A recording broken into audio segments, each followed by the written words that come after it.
예술적 안목을 눕혀야 되는 그 이유는 자, 우리가 가요를 들을 때 삑살이 나면은 우리가 원래 그게 도를 불렀어야 되는데 뭐 반올림이 실수로 들어갔다는 걸 아나요? 논리적으로? 그 알고 하는 거 아니죠. 그냥 들으면 저게 삑살이다라는 걸 알죠. 그거는 우리가 미감으로 아는 거지. 저 소리가 듣기 싫으니까 아는 거지. 논리적으로 우리가 뭐 음향 공학을 알아가지고 아는 게 아니잖아요. 정말 어떤 과목에 능통한 사람들은 정답과 오답을 다 이런 식으로 골라내요. 그죠? 미국 원어민한테 토익을 보라 그러면 틀린 거 다 맞춰요. 당연히. 그죠? 근데 왜 틀렸냐고 설명을 해보라 그러면은 설명할 수 있는 경우가 거의 없어요. 그래서 원어민 강사들이 어떨 때는 애들을 되게 잘 가르치는데 어떨 때는 한국 강사가 날 때도 있거든요. 영어 선생님으로. 뭐냐면 걔네들한테는 그래서 걔네한테 왜 그 답을 골랐냐 그러면 뭐라 하냐면 It sounds wrong. 귀에 뭐가 거슬린다라고 그래요. 그리고 진짜 그 미술 감정을 이제 저는 제가 문화예술계에 있으니까 미술 감정을 잘하는 분들 보면은 그 눈이 안목이 있다고 그러잖아요. 그런 분들을 보면은 그림을 명작과 졸작을 골라낼 때 딱 보면은 딱 그 별로 뭐 예를 들어서 감정사다. 근데 별로 가격이 안 나갈 그림을 보잖아요. 그럼 프랑스 사람들이 많이 쓰는 말이 사타팔러이 눈을 때린다고 그래. 저 작품이. 그 얘기는 뭐냐면은 거의 대부분의 그 높은 레벨의 지식을 습득한 사람들의 특징이 뭐냐면은 다 정답과 오답을 감으로 걸러내는 법을 배웠다는 거예요. 그렇기 때문에 그 방대한 양의 일을 할 수가 있는 거예요. 그 사람들이. 일일이 그걸 갖다가 하나씩 생각을 해가지고 해야 되면은 그 문학평론가나 뭐 이런 걸 할 수가 없어요. 하지만 그 사람들은 딱 보면은 아 저건 틀렸다. 저건 오답이다. 라는 그 얘기를 그러니까 바로 나오는 거예요. 감으로. 그럼 그 감이 어떻게 길러졌냐? 그 감은 일단 우리는 이제 서양 교육 체제 속에서 살고 있잖아요. 이제 우리나라의 전통 서당 전통이나 유교 전통에서 나온 교육 체제가 아니라 뭐 어쨌든 초등학교, 중학교, 고등학교, 대학교 이렇게 가서 국어, 수학, 영어 배우는 거는 어쨌든 수입해온 체제예요. 그 수입해온 체제 안에서 우리가 다 공부를 하고 있어요. 공부를 하고 있는데 그 서양 사고는 어차피 정돈의 사고예요. 그죠? 걔네들이 동양과 굉장히 다른 게 뭐냐면 모든 게 논리 정연해야 되는 애들이에요. 그죠?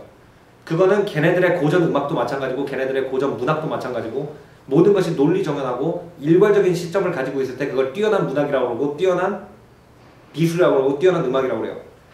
그래서 어렸을 때부터 고전 서양 사람들의 정통적인 사고방식이 가장 잘 정돈되어 있다고 믿어지는 고전을 계속 접한 애들은 그런 같은 논리 정연하지 않은 문장이나 논리 정연하지 않은 공식이나 논리 정연하지 않은 논제를 봤을 때 굉장히 거슬려요. 그게. 그리고 자기도 논술을 쓸 때 그게 자기가 거슬리는 걸 안 쓰게 돼 있기 때문에 굉장히 정돈되고 논리 정연한 글이 나와요. 자연스럽게. 이 예술적 안목으로 공부를 하라는 건 그런 거예요. 뭔가 논리에 안 맞는 게 있으면 우리가 음악을 항상 들어오던 음악이 갑자기 틀린 음이 딱 들어오면은 삑사리가 나는 것처럼 항상 어떤 논리 우리가 말하는 건 이제 서구의 기초 논리를 가지고 고전 논리를 가지고 그거를 그 미적으로 정리해놓은 음악이나 미술이나 문학을 자꾸 접하다 보면은 근본적으로 그게 그런 근본이 다른 어떤 논리가 흐릿하거나 그런 걸 딱 접했을 때 그게 이 삑살이 나듯이 갑자기 딱 거슬려요. 그러면은 다음 문장 등 틀린 것은 그냥 알아요. 예를 들어서 특히 영어 시험 같은 경우에. 그래서 저는 결국 원래 옛날에 시험이라는 거는 원래 우리가 뭐 지금 뭐 시험 유형도 공부하고 뭐 여러 가지 시험 준비하는 방법이 생겼지만 원래 시험이라는 거는 무슨 문제가 나올지 몰라야 의미가 있는 거예요. 그죠? 왜? 내가 모르는 문제에서 오답을 걸러낼 수 있는지를 보는 게 원래 시험이에요. 그렇기 때문에 원래 안목이 있나 없나를 테스트하는 게 시험이었어요.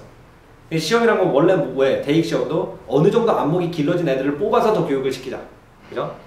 입탈 시험이라는 것도 어느 정도 안목이 있는 애들을 데려다가 일을 시키자. 이게 원래 목적이었던 거예요. 그렇기 때문에 사실 그 안목이 있으면 시험 문제는 다 풀리게 돼 있어요. 다 풀리게 돼 있는데 우리나라는 그 안목 길러주기가 목적이라는 걸 전혀 몰랐어요. 우리 전통이 아니기 때문에. 그죠? 그것까지는 안 가르쳐줬어요. 학교는 들어왔는데 왜? 그거는 그 안목이라는 걸 길러주는 건 학교에서 하는 게 아니라 가정교육의 일부였단 말이에요.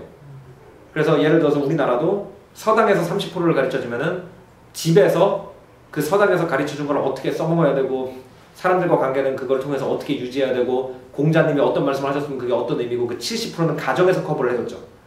서양 교육도 원래는 마찬가지라고요. 학교에서 국영수가 배우는 건 30%지만 국영수가를 어떻게 연결해가지고 너가 리더로 크고 어떻게 너가 뛰어난 훌륭한 인물이 되는데 사용하는지는 가정에서 가르쳐줬단 말이에요. 그 70%가 없는 30%를 우리가 가지고 인생을 살라고 그러다 보니까 청소년들이 굉장히 힘든 거예요. 그럼 그 30%를 어떻게 해야 되냐? 그 30%, 나머지 70%를 어떻게 충족을 해야 되냐면은 그 나머지 30%를 스스로 만들어야 되는 거예요. 나머지 70%를. 그 나머지 70% 스스로 만들어야 되는 70%가 바로 제가 말하는 그 문화교육이라는 거예요.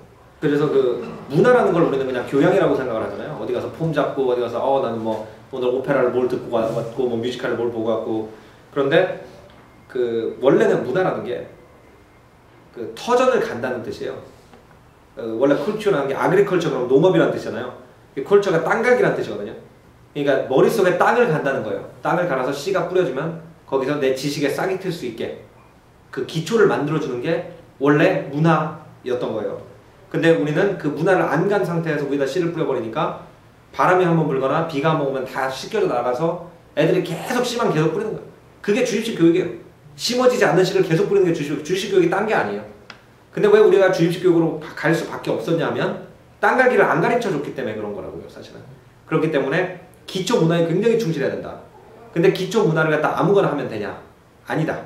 기초 문화는 일단 어렸을 때는 난해하고 그런 거를 떠나서 어려운 걸 떠나서 뛰어난 논리적 구조가 들어있는 것 중심으로 문화 생활을 시키는 게 중요해요.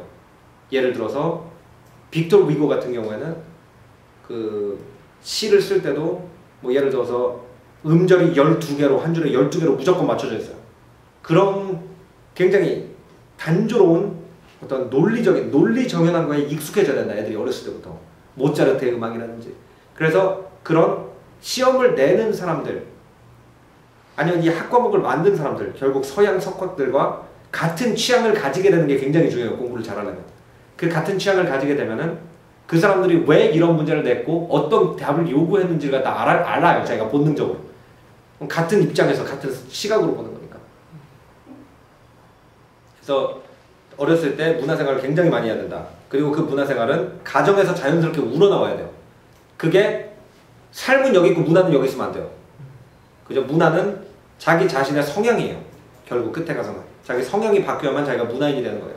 그렇기 때문에 그 피가로라는 프랑스 그 신문에서 학업에 가장 큰 영향을 미치는 것이 무엇이냐라는 걸 해서 이제 애들의 성적과 성적 분포와 애들의 여러 가지 가정 환경이라든지 이런 거를 조사를 한 적이 있어요.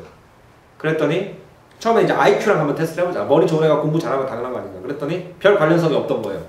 이상하네. 그러면 이제 그 여러 가지를 다른 걸 실험을 해보자. 뭐 애가 공부를 얼마나 열심히 하나. 그래서 책상 앞에 앉아있는 시간대 성적 분포를 했더니 또 관계가 없어요. 끝에 가가지고 가장 관계가 깊었던 게 뭐냐면은 부모님들이 기초 문화 교양에 쓰는 돈의 액수랑 애들의 교육이랑 그 애들이 학업 성취력이랑 가장 큰 관련이 있었다. 그러니까 부모님들이 공연도 가고 박물관도 가고 본인들이 공연도 가고 박물관도 가고 소설책도 사 읽고 어려운 영화도 보고 이런 부모님 밑에서 자란 애들이 결국 자기 노력이나 자기 지능에 관계가 없이 가장 높은 점수를 받고 가장 좋은 대학에 가더라 라는 연구 결과가 나왔던 거죠. 그게 결국 부모님들이 밥가리를 해주냐 못했냐에 따라서 나중에 자녀가 편하게 공부를 잘하냐 엄청나게 노력을 쏟아부어도 공부를 못하냐의 그 갈림길에 서게 된다는 거예요.